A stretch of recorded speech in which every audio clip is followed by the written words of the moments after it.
Om Prathamodhyayah Sadhyapadah Atha Yoganuशासनम् Yogaschitta Vritti Nirodhah Tada Drashtu Swarupe Vasthanam Vritti Sarupya Mitaratra Vrittayah Panchatayah Klishta Klishtaha Pramana Viparyaya Vikalpa Nidra Smritayah Pratyaksha Numana Gamaf Pramanani Viparyayo Mityajnana Matadrupa Pratishtam Shabdajnana Nupati Vastu Shunyo Vikalpaha Abhava Pratyaya Lambana Vrittir Nidra Anubhuta Vishaya Sampramosha Smriti Abhyasa Vairagyabhyam Tannirodha Tatra Stitau Yatno Bhyasaha Satu Dirga Kala Nairantariya Satkara Sevito Drida Bhumi Drishta Nushravika Vishaya Vitrishnasya Vashikara Samjna Vairagyam Tatparam Purushakyater Guna Vaitrishnam Om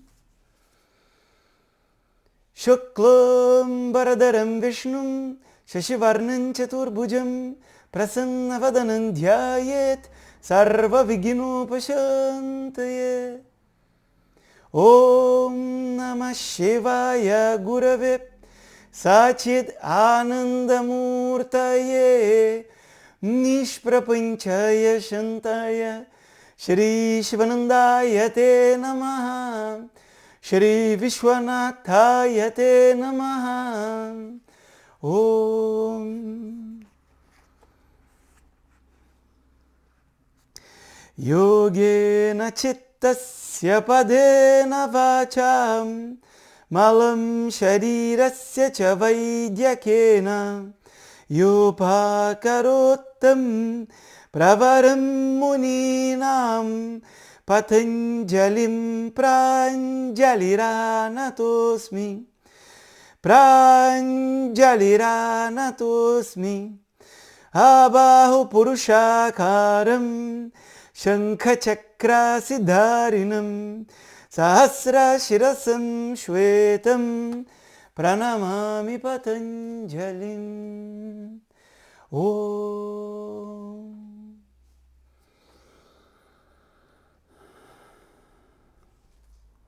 Namastê. Namastê, tradução literal é saudações a você. Aí tudo mais, né, o Deus que está em mim saúda você, são adições, né, desse processo. Mas Namastê vem de Namahate, eu saúdo você, eu reconheço a sua presença. Então é uma forma de um cumprimento, né, de um reconhecimento da outra pessoa. Como vocês podem ver, uma parte do processo envolve a memorização, porque se a gente estuda e não absorve, né, não retém o conhecimento, a gente tem dificuldade, obviamente, de viver esse conhecimento. Ficam frases muito bonitas, a gente escuta, faz muito sentido, só que acaba se perdendo com o tempo. E uma das perguntas é como memorizar o conhecimento? Uma das formas é como a gente faz no início. O canto, como é que os professores decoram os textos, né? Uma pessoa que faz a disciplina do canto, canta algumas vezes por semana, não precisa nem ser todos os dias. Ao longo do estudo do Yoga Sutras, ela tem todos os versos decorados. E em termos de conhecimento, isso vai ser muito útil, mas em termos de memória, de trabalho aí, a gente pode dizer até um trabalho cerebral, né? Vai ajudar muito. Então não tem como não desenvolver a memória através de uma repetição e uma repetição. E como que a gente desenvolve memória? Repetindo, repetindo, repetindo e repetindo, até que uma hora esse conhecimento ele é absorvido por nós e também ele ele está presente, né, na nossa visão de vida. E depois que a mente muda, né, que tem essa mudança cognitiva, a mente não volta mais. É como se tivesse uma pequena flor no seu jardim e você está ali, mora há muito tempo e nunca viu. Só que no momento que você enxerga aquela flor, todo dia que você passa pelo seu jardim, você olha para aquela flor. E é assim que ocorre essa mudança de perspectiva, essa mudança de visão da nossa própria vida, que inclui a nossa individualidade. Yoga Sutras de Patanjali, ele não é um texto simples para uma pessoa se estudar sozinha, porque tem muitos termos técnicos e a gente não pode pegar as traduções literais de cada palavra. A gente precisa entender o contexto que está essa palavra inserida e muitas vezes fazemos uso de uma tradição oral, de uma coisa que é chamado de bhashya, que é os comentários. Lá atrás, muito antigamente, né, não se tinha esse tipo de trabalho, se tinha o texto era ensinado e depois de um período de tempo, alguns professores começaram a fazer os comentários. E, por exemplo, que nem Niroda, o comentário do texto vai falar dos 5 estados mentais. Só que no texto em si, não fala que Niroda é uma condição da mente no qual ela é muito bem conduzida. A gente pode traduzir como um comando, como uma restrição, só que é muito difícil de entender como fazer esse processo sem esses comentários, essa escrita de outros professores. Assim, Yoga Sutras, escrito por Patanjali, que foi um gramático, que foi alguém que tinha muito conhecimento de medicina ayurvédica e que também foi alguém que tinha um profundo conhecimento de yoga no sentido de uma condução dos movimentos da mente. Tudo que se tem sobre Patanjali são lendas. Não se sabe se ele realmente foi uma pessoa. Não se tem absoluta certeza se realmente os textos eles são do mesmo Patanjali. Mas como se diz dentro da tradição, na realidade isso não importa. O que importa é que o conhecimento ele chegou até nós. E em termos de meditação, Patanjali fez um favor para todos os meditadores interessados no tema, porque Patanjali ele compilou, ele não criou esse sistema já existia, e ele trouxe através desses sutras uma estrutura universal, que é utilizada até hoje em praticamente todos os grupos espirituais, grupos religiosos, grupos de alta produtividade, vai utilizar uma sistemática de condução da própria mente que está muito ligada a esse Ashtanga Yoga. Temos que ter um cuidado para não confundir Ashtanga Vinyasa Yoga, que é uma sequência de asanas, e mais, né, pranayama e etc., que foi cunhada assim por Patabi Jois, apesar que Patabi Jois foi aluno do Krishnamacharya, e quem estudar o Vinyasa Krama do Krishnamacharya vai ver que as sequências são muito parecidas com a sequência original. Ponto. Então, esse Ashtanga Yoga, que está aqui nesse texto, que a gente vai ver com detalhes, ele é um movimento, ele é um caminho para Niroda, para o comando dos movimentos da mente, que são 3: as emoções, as sensações e os pensamentos. Dentro desses pensamentos, a gente tem um pensamento específico, que é o nosso ego, o nosso senso de individualidade, a nossa personalidade. Então existe um método, um caminho que não foi inventado por Patanjali, não foi inventado por mim e que foi compilado. E nesse momento ele está sendo transmitido, já foi testado e já funcionou. Interessantemente, a gente pode dizer que o método é um segredo. E por que é um segredo? Porque o conhecimento está evidente. Muitos professores e professoras de yoga sabem, né, que que precisam entender, né, certos detalhes, precisam compreender mais a sua prática e outras pessoas de fora, mas mesmo assim estando evidente, como por exemplo o Yoga Sutras, alguns professores que ensinam e outras atividades, mesmo assim a pessoa no seu âmago ela não consegue enxergar. Ela sabe, como se a gente pegar socialmente falando, que o estado, a condição mental das pessoas, ela não é a melhor nesse momento. A nossa estrutura social, ela não beneficia a nossa mente. E mesmo as pessoas sabendo e tendo a disponibilidade hoje de exercícios físicos, de vários tipos de terapia, de várias coisas, mesmo assim, a pessoa muitas vezes não enxerga aquilo que ela realmente precisa. Portanto, dentro da tradição tem várias vezes que vai aparecer. Esse é um conhecimento secreto.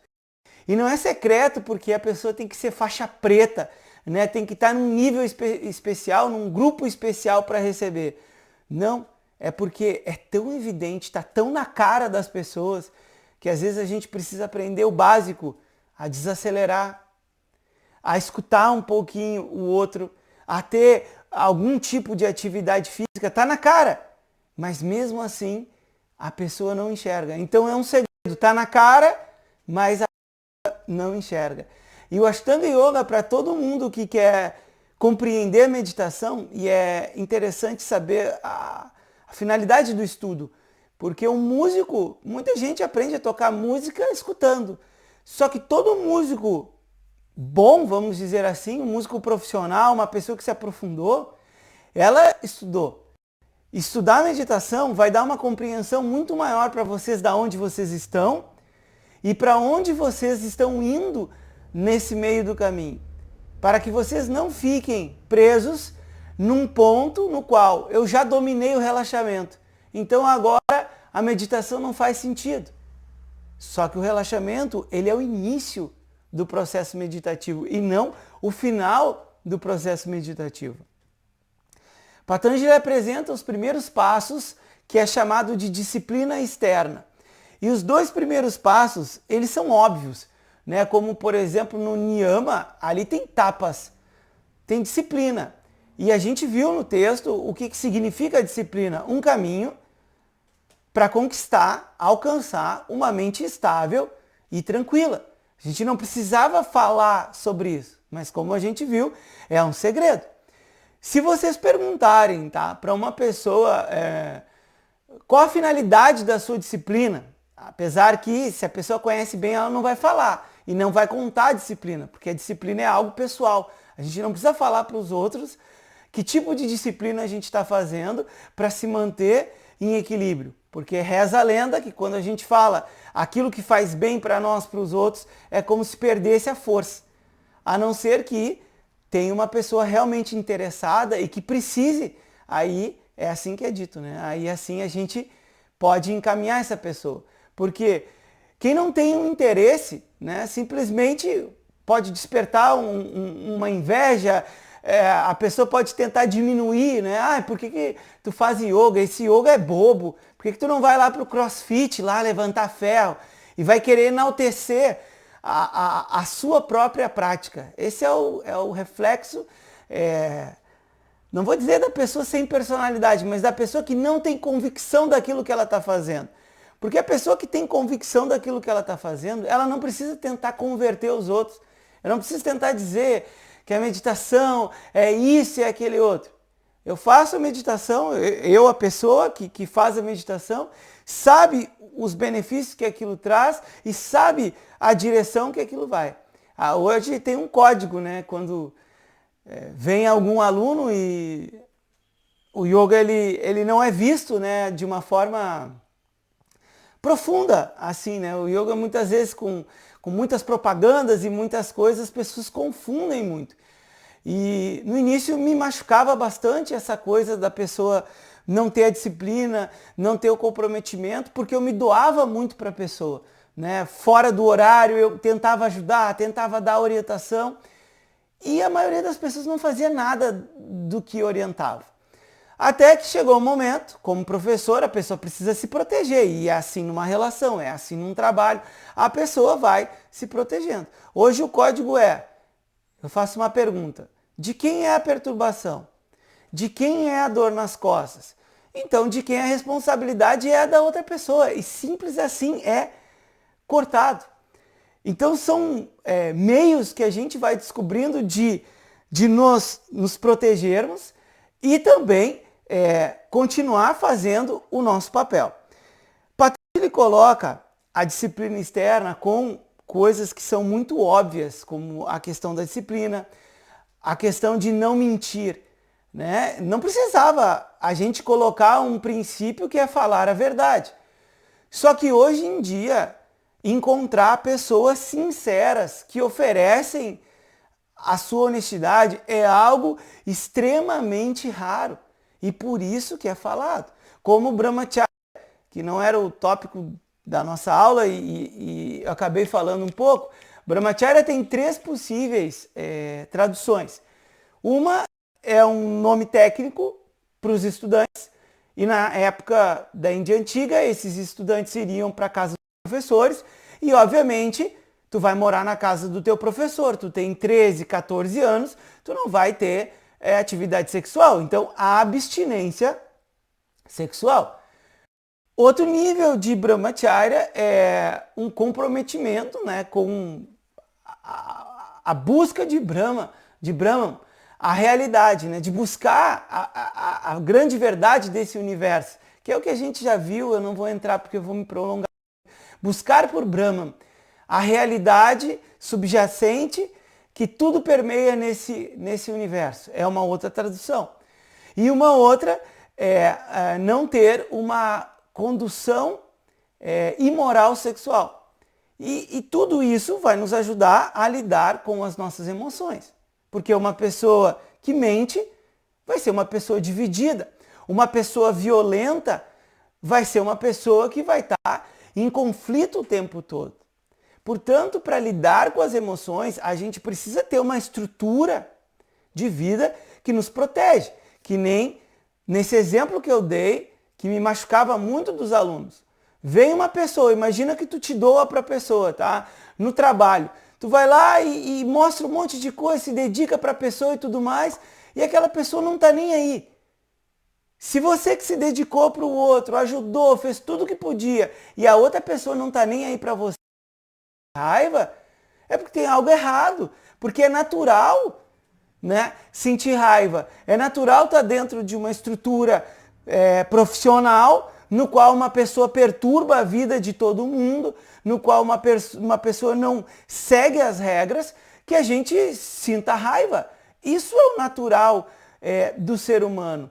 Então esse yama, que são restrições, e a gente vai falar isso mais no capítulo 2, que é o caminho, é a prática, são restrições básicas que a gente não precisava nem estar dizendo, só que são fundamentais para a gente manter as nossas emoções equilibradas. E niyama são certas injunções, ou seja, são certas práticas que a gente coloca todo dia. Vou dar um exemplo de novo. Uma pessoa que está num alto cargo de gestão, de comando, vai lidar com muitas pessoas. E na maioria das instituições tem jogos de poder.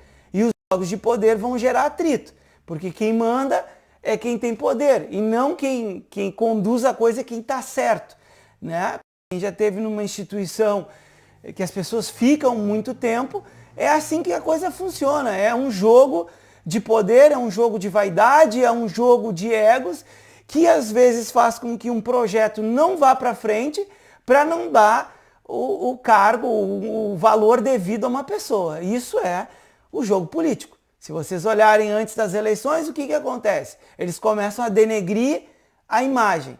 Pega um prefeito muito bom, um governador muito bom, e eles vão pegar pontos específicos e vão começar a denegrindo a imagem. Mesmo que aquele projeto ele está andando muito bem, porque tem um jogo de poder. Vai ser inevitável nesses cargos que lida com muitas pessoas, que lida com essa energia do poder, que as emoções aflorem diretamente. E a pessoa vai ter duas escolhas. Ou engolir as emoções e adoecer. Agora, recentemente, teve um caso, as pessoas pensam assim, como é que uma pessoa que ganha 35 mil vai ter um problema? Teve um caso de um conhecido, que ele é fiscal da prefeitura aqui, que o salário base é uns 35 mil, e ele bateu de frente com uma situação, ele estava encostado, como um inválido com problemas psicológicos, psiquiátricos muito graves, porque houve dentro da instituição algumas ações que são assim imorais, muito imorais. E essa pessoa era uma pessoa nova, um jovem, né? Não me pergunta quantos anos, eu soube da história de uma pessoa que é confiável. Ele teve que se encostar, porque ele não conseguiu lidar com aquela situação, mesmo tendo um salário enorme, mesmo podendo fazer uma viagem, podendo fazer outras coisas. Porque tudo na vida vem com um preço junto. Quando a gente escolhe, né, um caminho espiritual, a gente vai ter que acomodar esse caminho espiritual. A gente não vai abandonar aquilo que a gente gosta, mas a gente não pode ter tudo, né? O bom exemplo que meu professor me deu lá no início: Márcio, tem uma rota da direita, e não é política, direita e esquerda, tá? Tem uma rota da direita que vai te dar isso, e tem uma rota da esquerda que vai te dar o que tu já tem. Então o que tu vai escolher? E no meu caso era o seguinte: eu queria uma vida saudável, só que eu não queria largar os meus amigos de infância, isso lá no início do yoga, que eram assim, noitada, bebedeira e coisas assim que não iam me ajudar para aquilo que eu queria. Só que ao mesmo tempo que eu queria muito uma vida saudável, eu não queria largar algo que não me acrescentava em nada para essa vida saudável. E por isso, um conflito. Aí eu tinha 3, 4 dias ali, vida de atleta. Acorda cedo, come bem, pedala, faz as coisinhas certas, aí vem os amigos, vai no final de semana e se afunda. Aí começa a semana arrependida, era bem assim: por que eu fiz isso? Por que eu saí? Por que eu bebi? Sabe, isso lá no início, eu tinha 22, 23 anos. E eu já não queria isso, porque não queria ficar sozinho. Tinha medo de caminhar sozinho. Só que todo mundo aqui caminha sozinho. Então, voltando ao tema.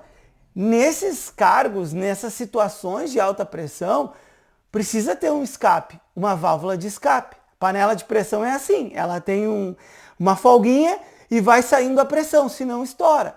Aí a gente tem o quê? O tapas, a disciplina, o exercício físico, que muitas vezes não é feito porque se gosta, é feito porque é necessário. A meditação, o japa, para a mente ficar estável. Depois a gente gosta, mas no início a pessoa não faz porque gosta. A pessoa faz porque viver com a mente oscilando o tempo todo é abrir a porta para a ansiedade, para a insegurança, para o medo e para o nervosismo. Então, quer saber? Se eu não quero nervosismo, medo, ansiedade e insegurança, eu vou colocar a meditação todo dia. É simples assim. E isso vai ajudar o quê? A lidar com as emoções. Depois, o próximo passo é o asana, né? Que são para lidar com as nossas sensações.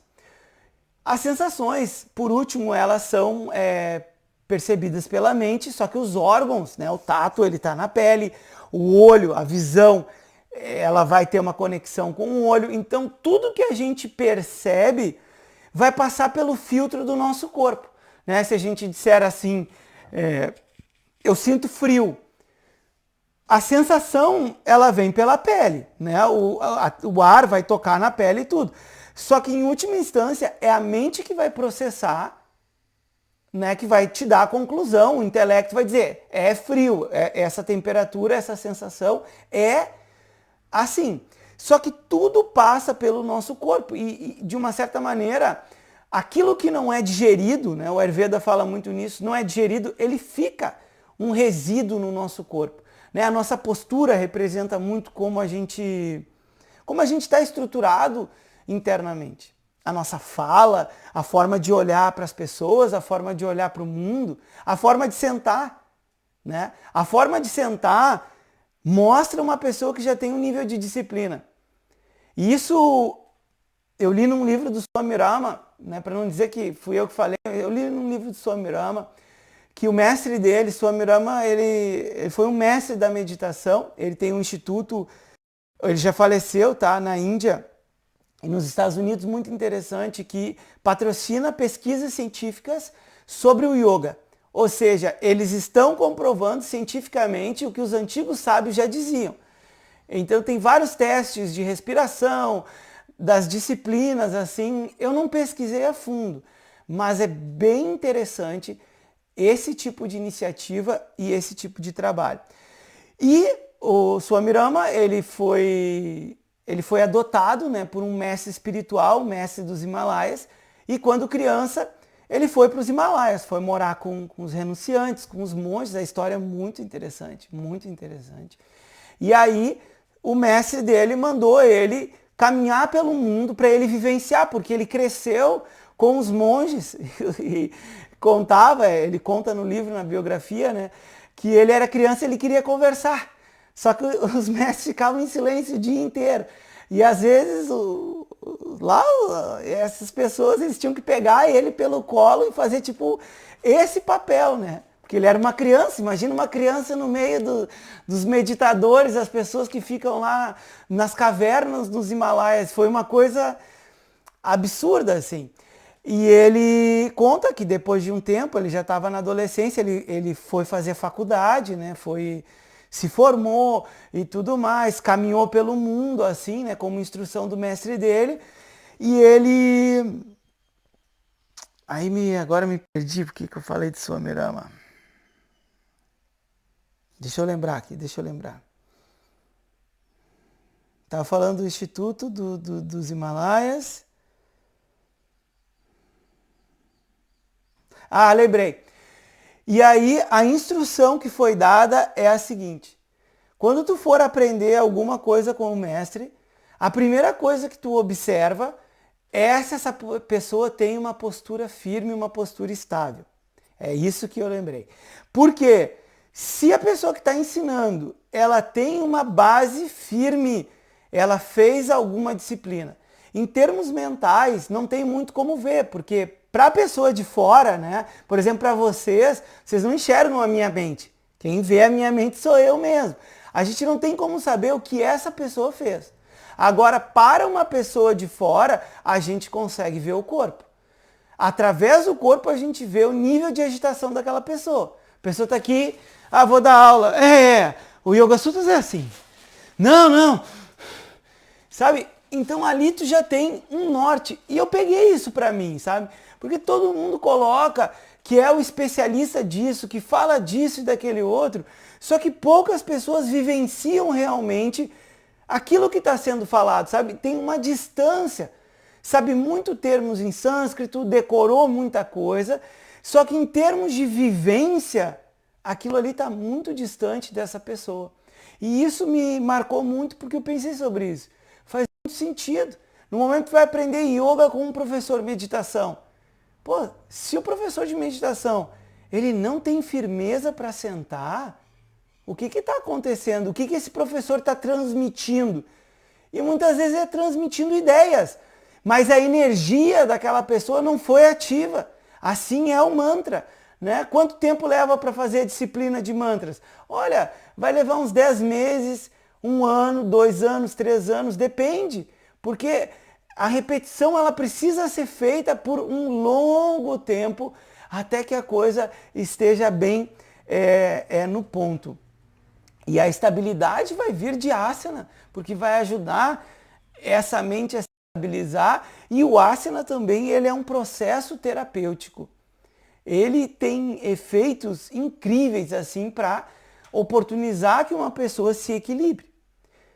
Portanto, yama niyama lida com as emoções, asana com as nossas sensações e pranayama com os nossos pensamentos. A regulação da respiração, ela vai regular o movimento da nossa mente, porque o pensamento e a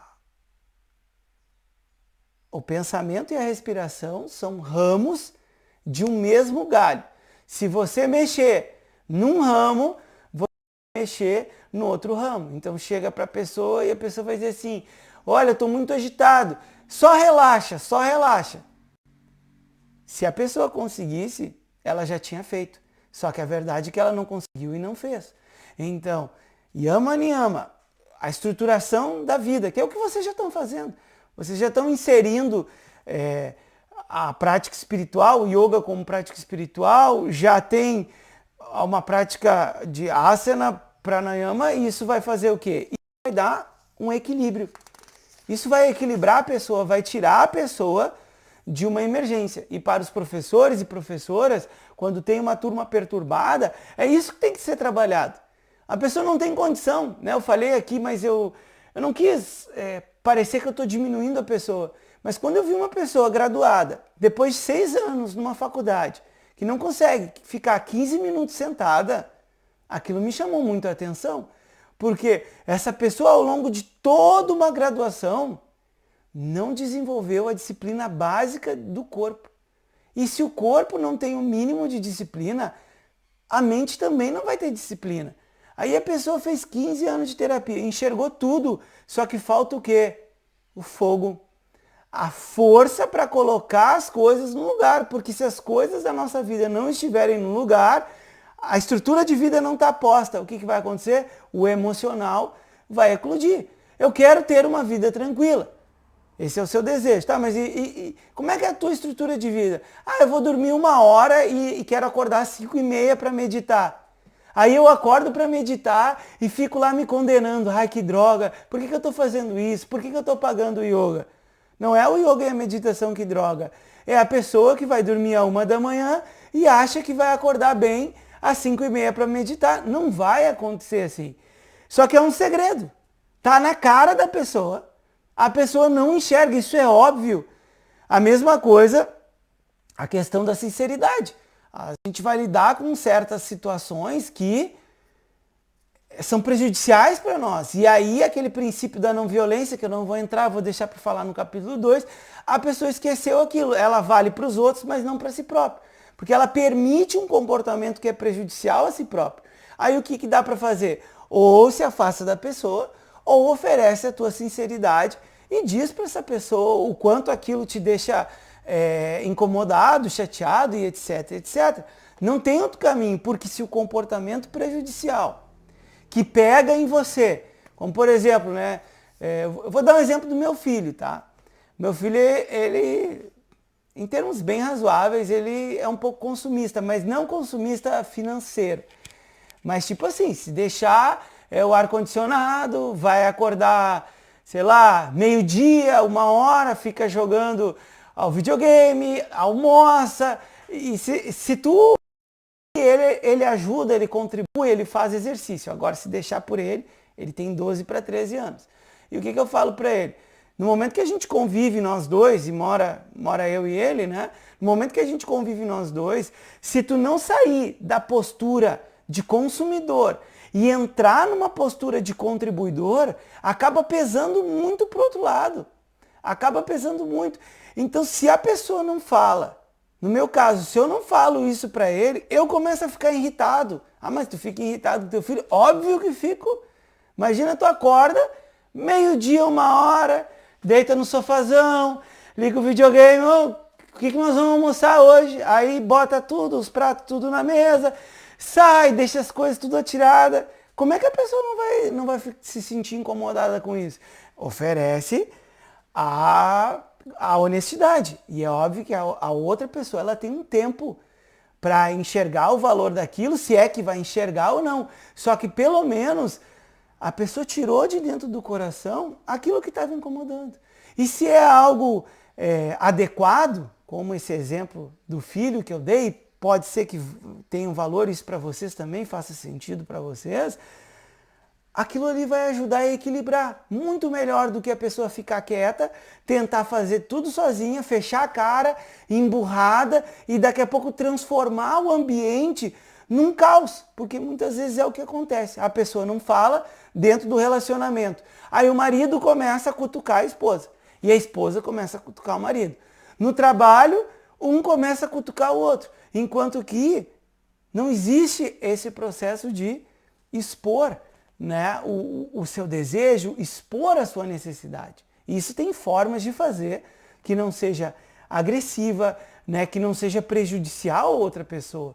Só que se a gente não tirar isso de dentro da gente, a estrutura de vida faz parte da estrutura de vida. Como é que a gente vai lidar com as emoções? Porque eu já fiz, eu não, a pessoa, 10 anos de terapia. Eu já sei quem é meu pai, a minha relação, fiz constelação familiar, já fiz um monte de coisa.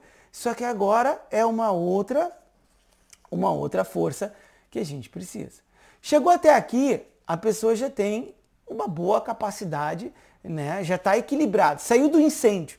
Gosto muito dessa palavra. A pessoa já não tem mais aquele incêndio, nossa, pelo amor de Deus, preciso fazer yoga, estou muito nervoso, muito estressado, né? Isso já passou, já é outro nível. E agora qual que é o nível?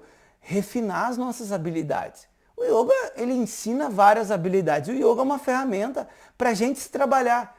Ele é um meio para a gente se trabalhar fisicamente, mentalmente, a nível respiratório, a nível de energia, a nível espiritual, né? Um despertar espiritual. E ele vai ser esse caminho e não o fim. O próprio comando sobre a mente não é o fim. Alcançar esse comando vai nos dar uma grande possibilidade, mas não será o fim. E aí vem a disciplina interna. Depois que a pessoa está relaxada, sabe? O corpo ele já fica meio parado. Professores, novamente, que escutam Yoga Sutras, a turma não tem condição de ficar parada. Trabalha bastante asana e pranayama. Asana, pranayama e shavasana. Hatha Yoga. Muito Hatha Yoga. E vai chegar um momento que a pessoa senta e o corpo fica imóvel. Ali sim, pode começar. Pode ser numa cadeira. Não precisa ser sentadinho no chão, de pernas cruzadas. Senta numa cadeira. E é possível.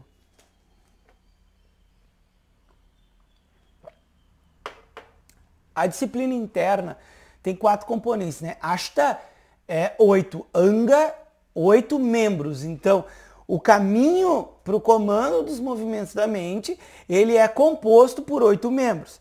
Disciplina externa, a estrutura de vida, Yama e Niyama, que vai ser falado depois, as definições do caminho são feitas no capítulo 2. E asana, o exercício físico, não precisa ser especificamente os asanas do yoga, mas algum exercício físico de alongamento, fortalecimento e pranayama. A pessoa aprender a respirar urgentemente, porque isso vai fazer muito bem para a mente. Consigo me estabilizar? Então o foco é o quê? É o comando sobre a mente. Agora vem a disciplina interna. Primeiro passo, pratyahara, eu preciso me recolher. Eu não quero lidar com a minha mente, então eu preciso ter um momento que eu me desconecte do mundo. Não que o mundo não é importante, mas se eu quero lidar com a minha mente, eu tenho que isolar o instrumento. E para isso, eu preciso aprender como recolher os meus sentidos. Que a todo momento sente um cheiro, a todo momento vê um objeto, escuta um som e me leva de um lado para o outro. E a estrutura social vai fazer isso, porque a estrutura social quer algo de você o tempo todo. Então puxa pelo ouvido, puxa pela visão, puxa pela sensação, puxa pela memória. Como é que uma mente vai ficar estável, sem treinamento, se a sociedade como um todo, na sua grande maioria, puxa a nossa atenção de um lado para o outro? É um segredo. A gente não vai. O resultado vai ser o que a gente vê hoje. Déficit de atenção, hiperatividade, ansiedade e por aí vai. Porque o resultado desse processo excitatório, né, de puxar os nossos sentidos, vai fazer o quê? A oscilação da mente. Oscilação da mente. Então, um yogi, uma yogini, muito sábia, que sabe disso, vai fazer o quê? Todo dia, um exercício para estabilizar a mente. Quanto tempo? Não precisa ser muito tempo. Mas por algum período, 10 minutos, 15 minutos, seja o tempo que for, estabiliza a mente. Estabiliza a mente. Porque quando abrir os olhos e sair para o mundo, dependendo de onde você mora, dependendo do que você tem contato, a sua mente vai ser puxada para todos os lados. Eu consigo isolar minha mente, eu vou começar a trabalhar a concentração. Aí a gente vai definir concentração. Eu tenho a concentração, eu consigo entrar no estado de meditação. Porque sem concentração você não medita, certo? Eu consigo meditar. E eu meditei por bastante tempo, né? E bastante tempo não é 8 horas num dia. Anos, né? Décadas, porque se faz bem, por que eu vou parar? Por que eu vou parar de escovar os dentes se é benéfico para minha saúde? Não faz sentido. Eu vou continuar, me faz bem. A mente entra numa condição que é chamada de samadhi, no qual a mente ela vai se absorver, ela vai se estabelecer em algo, que a gente também vai falar isso, e que vai ser o ápice, digamos assim, da nossa meditação. Tudo isso para ter o que é chamado de Nirodha, o comando sobre a mente. Só que o comando sobre a mente, ele é precedido, ele tem antes Ekagrata, essa mente unidirecionada, que é o que nós chamamos de estado meditativo. Depois dessas aulas que a gente está fazendo livros de meditação, inclusive eu faço a propaganda do meu livro que vai sair muito em breve, ele já chegou, que é Meditação, um curso curto, porém profundo, que ele sintetiza esse processo, vai acrescentar para vocês, mas a base toda ela foi colocada e não tem muito mais o que ser dito, né? Porque vocês vão entender o que acontece na meditação, quais são os caminhos, e aí vai da pessoa dali para frente praticar. Como samadhi, a gente pode dizer o termo uma absorção, tem aquele termo que eu gosto bastante, né? O estado da arte, que a pessoa ela entra numa outra condição assim mental muito específica, né? Por exemplo, um piloto. Um piloto provavelmente entra em estado de samadhi. E eu uso a palavra provavelmente porque eu não sou piloto. Mas provavelmente entra nisso numa absorção total naquela tarefa que aquela pessoa está fazendo. Quem já fez esporte de alto rendimento? Chega um momento no esporte que tu não sente mais o corpo. Como isso jogando futebol, correndo? Eu não tenho explicação lógica. A pessoa está correndo, chega num nível de temperatura, num nível de condição mental, num nível de respiração e oxigenação, que simplesmente a pessoa se desconecta, como se o corpo corresse sozinho, sente o corpo e a mente entra em um determinado. Portanto, tudo que a gente tentar explicar assim, em teoria de samadhi, vai estar distante do que a experiência realmente é. E aí a gente vai entender os conceitos e vai ver isso. E se Ekagrata é o que precisa ter para a gente conseguir o comando dos movimentos da mente, a gente vai ter que falar de meditação. E foi o que a gente começou na última aula. Se vocês perguntarem para uma pessoa, mesmo pessoas que ensinam meditação, o que acontece na meditação, pouquíssimas vão dar para vocês clareza e direção. Uma dica, tá? Por mais que vocês, com essas aulas, vocês vão saber com profundidade o que acontece, tem um verso da Gita que diz assim: uma pessoa sábia não deve perturbar uma pessoa ignorante. Então, se vocês um dia perguntarem para a pessoa e ver que a pessoa não sabe, às vezes é melhor o silêncio do que ficar apontando os erros daquela outra pessoa. Se você vê que a pessoa não sabe, essa pessoa não vai ser seu professor.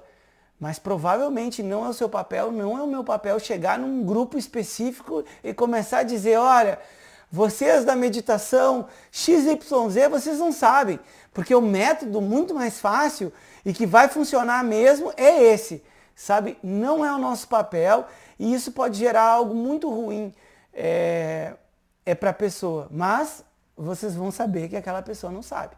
E isso acontece porque as pessoas têm a prática, mas não têm a clareza, não têm o estudo, não têm o contato aos ensinamentos e não têm o contato com o professor, né? Como o Yoga Sutras. A gente pode pegar, mas como que isso está no Yoga Sutras? Eu li 3 vezes, nunca vi. Pois é, a pessoa nunca viu, porque isso faz parte da tradição oral. E é nessa conexão, seja comigo ou com outra pessoa, que a pessoa vai receber, certo? Nós conduzimos a nossa atenção em níveis. Primeiro nível, eu estou no mundo aqui, estou olhando para tudo que é lugar, estou sentindo, a minha mente está passando pelos objetos.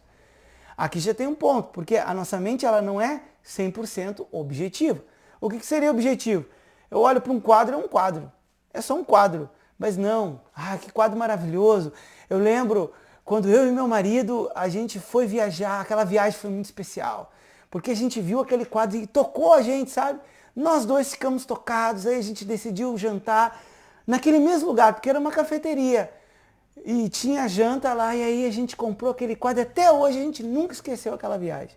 A pessoa está na aula de yoga, olhou o quadro e a mente, ela deu uma volta, ela foi lá para um país diferente, para um local diferente, para pessoas diferentes e foi. E isso está acontecendo a todo instante, seja com o cheiro, com os nossos 5 sentidos. E a mente vai variando. Só que nesse meio tempo, nessas variações, aconteceram coisas muito boas. Ah, fiquei tão alegre que eu lembrei quando a gente conheceu, para quem não conhece, ali no Uruguai, Punta del Diablo, aqueles lados, esqueci o nome ali, tem uma reserva ecológica ali do lado de Punta del Diablo, que na realidade é muito mais bonito que Punta del Diablo, é lindíssimo. E quando tu chega, tu tá num alto de uma montanha assim e tu vê o mar é azul, azul, azul, lindo assim, tipo tu olha para aquilo ali, é belíssimo. E a pessoa fica alegre só de pensar, nossa, às vezes eu tô meio chateado, eu sento e me lembro da minha viagem para o Uruguai. Só que isso é um fato.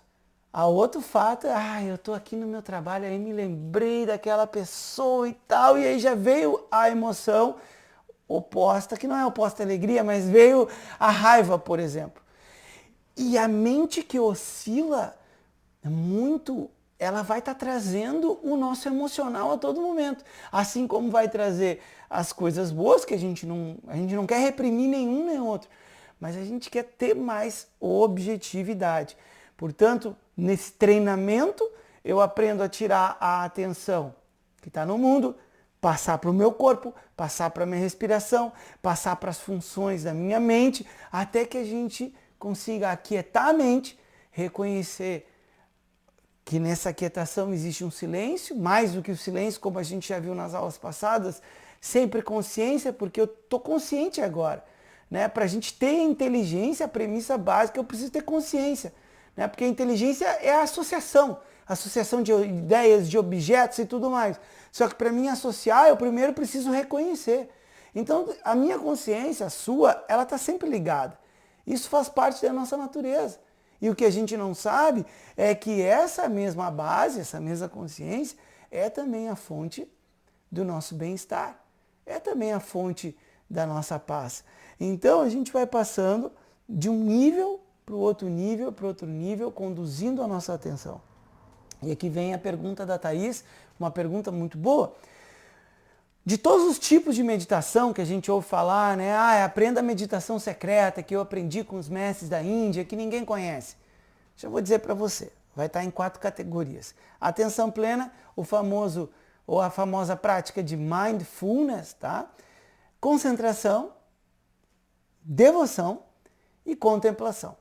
Tudo que você pegar de meditação vai estar enquadrado em apenas essas 4 categorias. E oração? Devoção. Oração está em devoção. Mas até na palavra a gente já fala contemplação, a lembrança dos ensinamentos. Contemplação. Você está contemplando algo que é muito significativo para você. Como, por exemplo, no silêncio, eu gosto muito desse mantra. Se existe silêncio interior, eu estou em paz. A pessoa está ali na meditação, fez todo o processo da disciplina externa, está ali na meditação, ela está contemplando, está reconhecendo, está lembrando, está vivenciando mais intensamente essa experiência. Se existe silêncio interior, eu estou em paz. É uma verdade. A mente, devido ao seu condicionamento de muitos anos, a sua forma de se ver e ver a vida, na hora que escuta o ensinamento, tem um valor. Só que o conhecimento ele entra na hora, mas a mudança de hábitos leva um tempo. Aí o meditador faz o quê?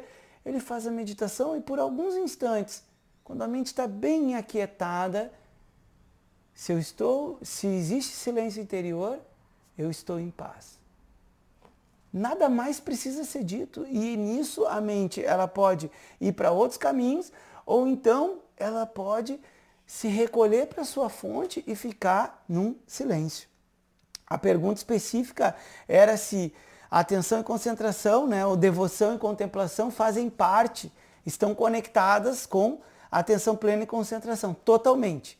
Porque a gente está conduzindo a nossa atenção. Então não tem como fazer uma oração, tu até pode fazer uma oração mecânica, né? Aquela oração, né, que diz, ó Senhor, faça de mim um instrumento de vossa paz, né? E aí ela é bem mais comprida, pode ser qualquer oração. A pessoa pode só fazer isso, não vai ter muito sentido, mas agora a pessoa pode se concentrar naquilo ali, né? E se concentrar somente na palavra. Ó Senhor, faça de mim um instrumento de vossa paz. A pessoa não está, digamos assim, buscando uma reflexão sobre o que falar isso significa, mas está tentando manter a atenção na frase. Oração com uma concentração. Agora digamos que a pessoa está fazendo bem devagar. Ó Senhor, faça de mim um instrumento de vossa paz. E a pessoa deixa a mente aberta, a mente solta. E daqui a pouco pode vir uma ideia, né, de uma certa atitude, uma postura na qual seria muito benéfico que você colocasse frente ao dia a dia, que conectasse com esse ensinamento. E a mente, ela só reconhece uma memória, reconhece o que está sendo dito, reconhece o seu próprio corpo. Então a definição básica é que a atenção plena, a gente solta a nossa mente com um certo distanciamento. A mente está solta, a gente não vai prender a mente como na concentração, tá? Na concentração, a gente prende a nossa mente direcionando a nossa atenção. Olha só que interessante. Para ter a concentração, a gente prende a nossa atenção através de uma direção. Que direção? Eu preciso de um ponto. O que é o ponto? É um objeto, que a gente chama de alambana. E isso é o que é os tipos de meditação. Eu preciso de algo para ancorar a minha atenção. Na atenção plena tem um ponto imóvel. Porque senão eu não estou consciente de tudo, né? Então eu tenho uma imobilidade interna ali que eu estou parado. Vou te dar um exemplo que, para preparar a aula ontem, eu estava pensando sobre isso. Olhou para a árvore, tenta imaginar comigo, tá? Olha para a árvore, você está vendo a árvore. O vento bateu, você reconhece o galho mexendo. Você reconhece o som dos pássaros. Você reconhece a folha. Você reconhece o ambiente que está atrás, o céu. Ó, a atenção ela está solta. A mente ela vai para tudo que é lugar, mas o passarinho, o vento, a forma, os sons estão distantes de mim. Eu me distanciei daquilo, eu só reconheço. Não estou categorizando as coisas. Não estou julgando, condenando nada. Estou apenas reconhecendo. A concentração. Eu olho para uma folha. E a minha visão é tão fixa nessa folha que simplesmente eu ignoro todo o restante. O passarinho pode passar, mas eu não vejo o passarinho, porque eu estou fixo naquela folha. Essas são as diferenças básicas, né, de atenção plena e de concentração. Para estudar, a gente está categorizando aqui, né, as meditações, mas isso se conecta a todo instante. Porque eu posso estar ali no mantra, né? Om, Om, Om, Om. E daqui a pouco eu posso contemplar, que já envolve a contemplação do mantra, e a gente vai ver isso também depois, né? O mantra, ele tem 3 letras, A, U, M. A significa a manifestação, U, a manutenção, e M, a dissolução. A base é o silêncio. Om. Então, agora não tem o som. O som começa a se manifestar como uma semente. Eu pego a semente. Eu não vejo a árvore ali. Vamos supor que a gente acelerasse o processo. Em alguns dias tem um broto manifestação. Em alguns meses e anos vai ter a manutenção, aquele broto se tornou uma árvore e deu fruto. E mais para frente vai ter a dissolução. A árvore vai secando, vai secando, vai secando, as folhas vão caindo e tudo volta a ser terra novamente. Isso é um tipo de contemplação, inclusive Patanjali vai explicar isso, vai dizer para contemplar o mantra Om, que essa é uma meditação suficiente para você entender Vedanta. Ele vai explicar como meditar e contemplar com o mantra Om. Aqui tem uma variação de coisas, porque a gente pode usar a atenção plena para reconhecer esse movimento da mente. A gente pode utilizar a concentração somente no som do Om. A gente pode usar a devoção para saber que esse silêncio, né, como a gente também viu nas aulas passadas, né, não é algo individual, porque a nossa natureza está presente em todas as pessoas, mas todas as pessoas estão presentes nessa natureza, porque consciência não tem limite. Então consciência ela é vasta, ela é a realidade subjacente que já foi explicada, é a divindade interior. Existe uma divindade dentro de nós. Então pode existir uma oração, um reconhecimento dessa presença divina dentro do nosso coração. Só aí a gente brincou, no bom sentido, né, com as 4 categorias, que para estudar a gente divide, mas daqui a pouco não faz sentido nenhum a gente separar cada categoria, mas elas têm funções diferentes, como a devoção, excelente prática para lidar com as emoções. A contemplação para a assimilação do conhecimento, a concentração para a mente ficar estável, a atenção plena para se distanciar dos processos internos e ser mais objetivo, né? O que é para mim fazer? O que é para mim não fazer? O que eu estou sentindo agora? Sabe? Então, são movimentos que são feitos na meditação que a gente não precisa mais nem dizer se é bom ou não é bom. Olha o que vai te ajudar, são habilidades. Habilidade de se distanciar internamente das coisas. O que o psicólogo faz? O psicólogo vai te ajudar. Falou sobre um assunto, a pessoa ficou alterada. Não vamos tocar nesse assunto agora. Aí a pessoa falou sobre um outro assunto, o psicólogo te dá uma perspectiva diferente. Mas tu não acha que foi tu que tomou a iniciativa? Aí a pessoa se acalma, eu acho que sim, realmente. Eu que decidi fazer isso da minha vida. Aí a pessoa para de culpar o outro. Aí pode falar sobre aquele assunto. É o que o psicólogo está ensinando a pessoa a fazer. A se distanciar, a reconhecer as emoções, a tentar entender e compreender as situações. Claro que não é tão simples assim, tá? Mas basicamente é isso que está sendo feito. Basicamente. A concentração vai te ajudar a mente parar de oscilar. No exemplo que foi dado antes, nessas memórias, essas coisas todas. Olha, isso aí todo mundo precisa. A devoção, como eu falei, o reconhecimento que por mesmo que alguma situação com uma pessoa aconteceu, existe uma ordem maior que torna isso impessoal, sabe? E a gente vai ver que aquela situação vai te levar, vai me levar, vai nos levar a um outro degrau da nossa vida.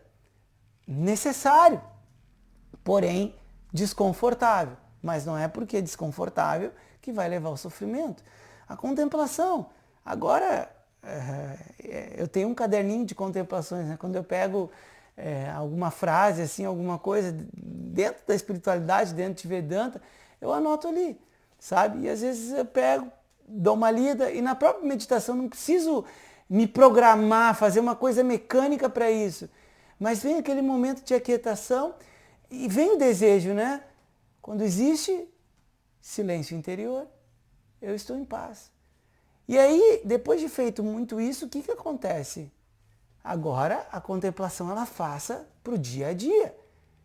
Então, na aula, no caminhar no jardim, no trabalho, na louça, lavando louça, arrumando as coisas, preparando, internamente a visão ela vai se renovando. Porque se existe silêncio interior, eu estou em paz. E essa paz não se resume à meditação em si sentado. Essa paz está presente. Se você levar a sua atenção para dentro, você reconhece. Então, essas 4 categorias, elas estão totalmente interligadas. E a gente pode fazer a distinção. Então, no mantra, usa mais concentração. Na devoção, usa mais atenção plena. Dá para fazer, mas não sugiro vocês a separarem dessa forma, vocês entenderem as categorias básicas na qual todas as meditações elas estão de uma certa forma incluídas e que certas escolas priorizam algum tipo de meditação, vai priorizar a meditação, por exemplo, a gente pode pegar a escola católica, mais a oração, assim, a gente não vê muito se falar em concentração e na contemplação dos ensinamentos propriamente dito. Pode ser para quem vai estudar teologia, talvez vai ser um padre, mas agora para o público em geral, a própria palavra meditação não é muito falada, mas eles fazem meditação. A igreja é um local de meditação, só que não é usado dessa forma, não tem a clareza dessa maneira. E aí, para a gente fechar, eu deixo aqui a orientação novamente, que o papel do sábio não é perturbar os ignorantes. E conforme vocês vão estudando, e vocês estão estudando com esse nível de profundidade, para os professores e professores de yoga que assistem essas aulas, não é o papel perturbar os outros. Se você sabe que aquela pessoa está errada ou não sabe, aquela pessoa não é o seu professor, a sua professora. Você não precisa se conectar com aquilo. E pode ser que seja seu amigo, mas não o seu professor. Porque não é o nosso papel, né? Chegar num lugar e dizer para as pessoas, olha, vocês estão errados, a meditação é assim, só existe 4 categorias de meditação. Isso pode gerar muito conflito e pode acabar levando à destruição daquele grupo, que por mais que as pessoas não saibam bem o que está fazendo, aquilo ali vai funcionar. Né? Tem pessoas que não têm comprometimento nenhum com yoga. Só o fato da pessoa entrar num estúdio de yoga já vai fazer bem para a pessoa. Porque ali é um ambiente limpo, um ambiente que as pessoas meditam, buscam se trabalhar, buscam melhorar. Isso pode ser suficiente. Né? Então fica esse aviso, porque se vocês perguntarem para alguém o que acontece na meditação, como é a meditação, vocês vão ver que poucas pessoas realmente sabem o que acontece. Tem a prática, mas não tem entendimento, compreensão de nada disso que está se falando. É que nem um músico. Quantas pessoas tocam um instrumento, quantas pessoas realmente entendem daquilo que elas estão fazendo, né? E cada um vai ter o seu desejo, o seu interesse. Talvez não precise estudar mesmo, eu posso ser guiado por outra pessoa uma vida inteira. Agora, é bom de saber porque, como a gente falou, para entender meditação, a gente precisa entender a mente. E a mente faz parte da nossa vida. Então, se você entender a mente, vai facilitar a sua vida. Mas é um segredo, porque está na cara que as pessoas precisam entender a si próprias, mas é mais fácil se distrair. Se eu estou chateado, entender por que eu estou triste, não é mais fácil comer um sorvete ou ir no shopping e comprar uma roupa? A pessoa nunca vai aprender por que ela está ficando triste, por que ela está desequilibrada, enquanto o foco de vida é se distrair. Pode dar um prazer momentâneo e às vezes é necessário, sabe? Às vezes a pessoa teve uma semana uma droga. Vai esfriar a cabeça, vai para a praia, vai viajar, vai para um cinema. Faz muito bem. Agora, passar uma vida inteira, que a proposta de vida é ficar se distraindo, é ficar fugindo, ou fazendo as coisas em excesso, porque o excesso é uma fuga. A pessoa está fugindo de alguma coisa. Não vai dar o aprendizado de porquê. Nesse caso, a pessoa está triste. Por que essa pessoa está triste? Por que eu estou em depressão? Eu não, né? Eu não estou em depressão, mas quem está em depressão? Por que eu estou em depressão? O que eu não consigo processar na minha vida? O que eu não consigo, sabe? E buscar algo básico que não é o professor de yoga que vai te dizer, não é o padre, não é o psicólogo que vai te dizer. É a pessoa que vai saber, olha, eu passei muito tempo fazendo ações para os outros e não fiz aquilo que eu queria fazer. E depois de muito tempo, eu fiquei triste, o tempo passou, hoje eu estou com XY anos, tá ok. Eu posso voltar no tempo? Não, não posso voltar no tempo. Mas agora, eu posso fazer algo que eu gosto? Posso. O que eu gosto de fazer? Olha, eu sempre sonhei, todo dia, acordar e dar uma boa caminhada no meio da natureza. Eu tenho condições financeiras, condições de trabalho, condições de saúde para fazer? Agora eu tô visualizando meu professor falando. Então vai, meu querido. Então vai, minha querida. Vai fazer isso, é o que você quer fazer. Não tem nenhum empecilho. Ai, mas as pessoas dizem que a rotina de vida tem que ser assim, A, B e C. Isso é a ideia das pessoas. Se você tem estrutura de vida, você é compromissado, você é responsável com aquilo que você assumiu e você quer acordar todo santo dia e fazer a sua caminhada contemplativa na natureza, vá, meu querido, vá, minha querida, e se faz bem para você, uma dica, não fica contando para os outros que a sua rotina de vida começa com uma caminhada, porque a maioria das pessoas vai ficar com inveja e não vai contribuir em nada na sua disciplina. Ah, eu acordo, eu medito de manhã, eu estabilizo a minha mente, aí eu vou para o meu dia. Se aparecer uma pessoa realmente sincera, que quer aprender, que precisa de ajuda, vai lá e dá orientação para a pessoa ou indica, né, um trabalho como esse, porque a grande maioria das pessoas não está interessada em você e somente está interessada a si próprio. Se você faz algo que sabidamente é muito bom, a pessoa muitas vezes vai querer boicotar. Não, eu puxo ferro todo dia, eu faço isso, porque isso é muito parado. É o que as pessoas adoram fazer, falar. Yoga é muito parado, meditação não é para mim, é tudo isso. A maioria, boa parte, tem um recalque. Tem um recalque porque sabe que aquilo ali é bom, sabe que aquilo ali funciona, o yoga já funcionou, vai funcionar e vai continuar funcionando. Om Purnamadav Purnamidam Purnat Purnamudachyate Purnasya Purnamadaya Purnameva Vashishyate. Om Shanti Shanti Shanti. Om Shri Gurubhyo Namaha. Hare Om.